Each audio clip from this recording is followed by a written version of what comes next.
Hello! So this is going to be a walkthrough on how to make use of the Android MediaPlayer and the Android MediaRecorder classes by means of a quick beatbox application. I'll apologize for the lovely watermark in the corner there. Alright, so what I want to do is set up a bunch of buttons that play sounds when they're clicked. I want to be able to record said sounds and then play back my recording. So I'm going to go ahead and add those buttons. That seems like enough. I'm going to change the ID to something shorter, and I'm going to add one more button to act like a record and playback button. Stupid thing. Okay, now we're going to head over to the main activity. I'm going to define all of my variables, all of the buttons.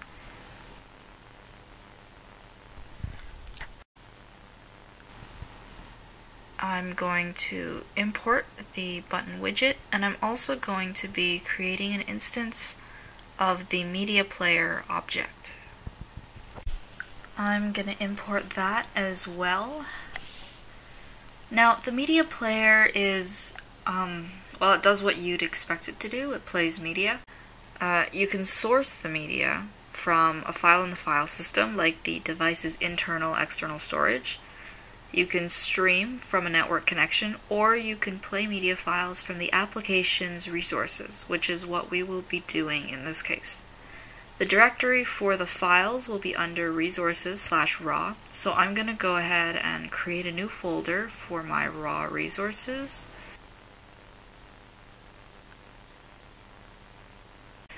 And I'm going to copy and paste, if I can find the paste button, this random collection of MP3 sound clips. I'm going to go into my onCreate method, and I'm going to start with button 1. I'm going to say find view by ID. Now I want it to do something when I click on it, so I'm going to add an on-click listener. There's the lovely auto-generated text. And in the onClick method, it will instantiate a new MediaPlayer object. Now I can do play equals new MediaPlayer, that works. Or I can do equals MediaPlayer dot create. So the MediaPlayer is managed as what is called a state machine. What that means is it alternates between different states. The methods you call change the state it's in, and only certain methods can be called at certain stages. So when it's first instantiated, say if I use new MediaPlayer, it's in the idle state. From there you have to call set data source, and then you have to call prepare, and then you can call start. What the create method does, it allows you to skip the first few steps. So you can set the context as the click, which I'm going to do, and then you can also set the data source as the resources/raw file path. So that allows me to skip straight to the start method. Now the MediaPlayer is a bit of a resource hog, as in if you've got several running simultaneously, it can overload the system. So once it's not in use, the best practice is to call release. But you'll have to instantiate another one when you want to use it again. So I'm going to set this up so that it releases once the sound clip is done playing. To do that, I'm going to add an on-completion listener.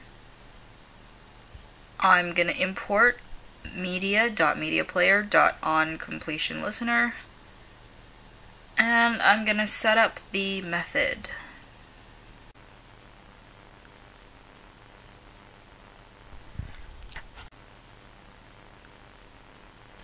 Like so. And within it, I'm just going to call release. And there you have it. Button 1 plays when clicked. When the sound is done, it releases system resources. And now I'm going to do this magical thing called copy and paste. So that's the code for the sound buttons. And I'm going to go ahead and set up the record button the same way. I'm going to add an on-click listener, but I want the same button to do a couple of different things, and I'm going to do that by changing the text on the button. I'm sure there's a better way to do this, but that's okay for now. I'm going to set up some if clauses, and currently the text on the record button is set up as record. So I'm just going to put that in. To stop recording, I will set the text as end. To start playback, it will be play, and to stop playback, it'll be stop. And it will call different methods: start record, stop playback, and stop playback respectively. I'm going to go ahead and set up those methods.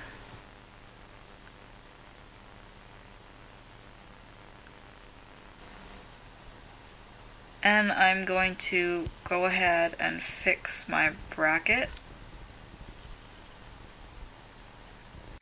Okay, so we're going to be recording sound using the Android MediaRecorder, which is a lot like the MediaPlayer in the sense that it runs as a very similar state machine. So I'm going to import media.MediaRecorder. Now, the Android MediaRecorder is really not built to run in an emulator. Sound comes back terribly distorted since it runs through the PC's mic system, like it's really bad. And also to record stuff, the MediaRecorder writes to a file somewhere in the device's storage, and we don't have a device. So how we can get this to work is to emulate some external storage.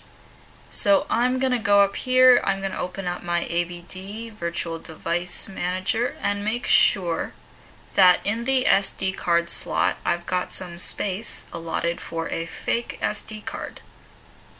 Okay, now that we have some fake external storage, we need to give the MediaRecorder a file to write to.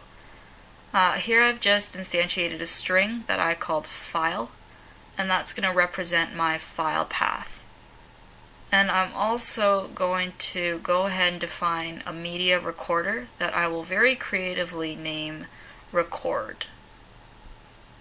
And now I can set up my file path. I'm going to do file equals, and I'm going to say environment.getExternalStorageDirectory, and that's going to give me the location of my SD card.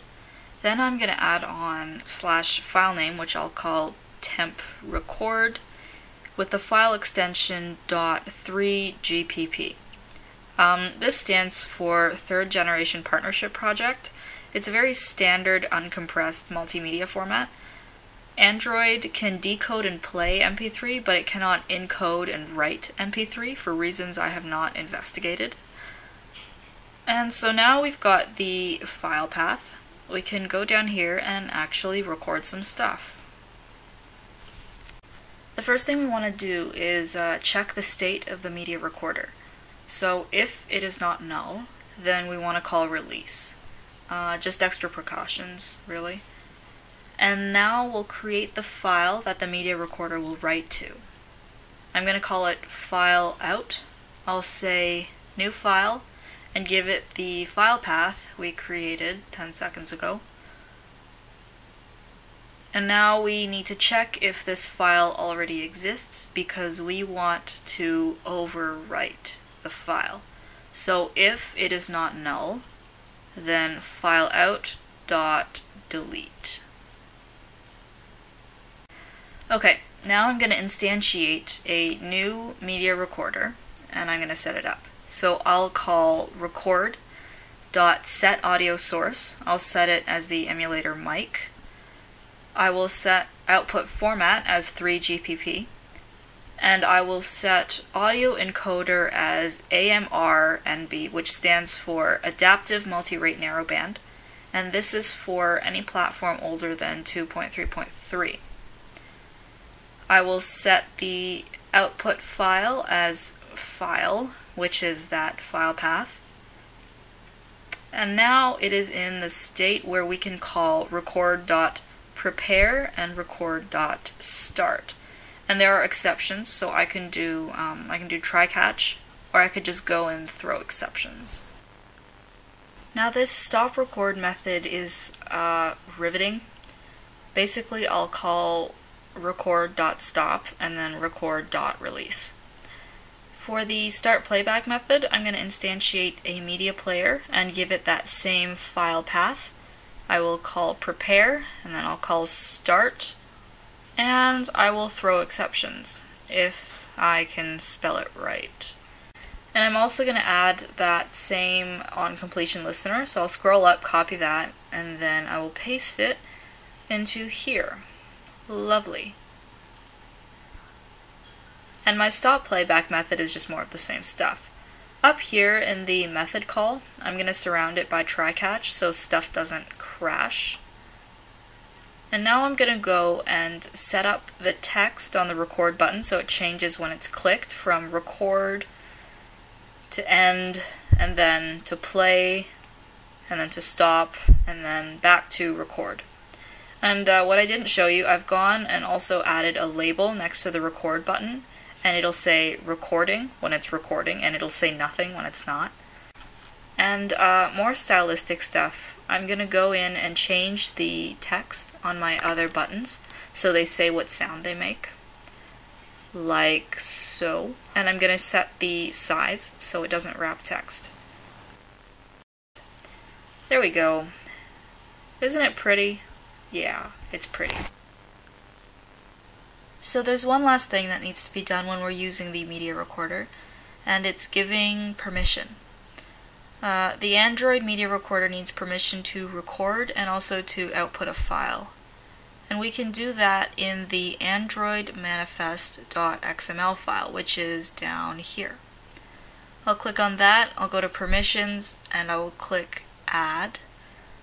This goes under uses permission, and more specifically we're looking for permission to record audio and also permission to write external storage. So you can see that it's here in the actual .xml file. Be sure to save changes. We'll do a save all. And that's it. Let's run this thing.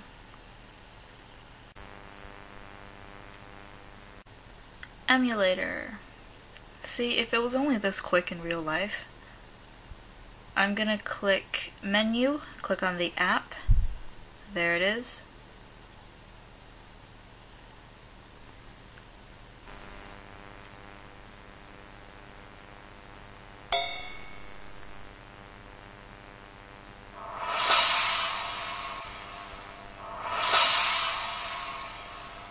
I'm going to test out the record function.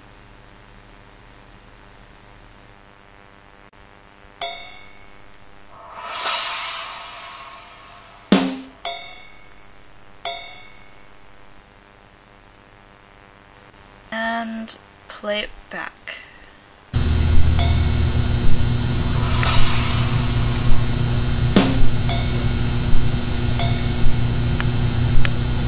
Listen to that fantastic sound quality. The MediaRecorder, again, isn't designed to run on the emulator, so it should sound better on an actual device. But that's basically how one would go about implementing the Android MediaRecorder and MediaPlayer.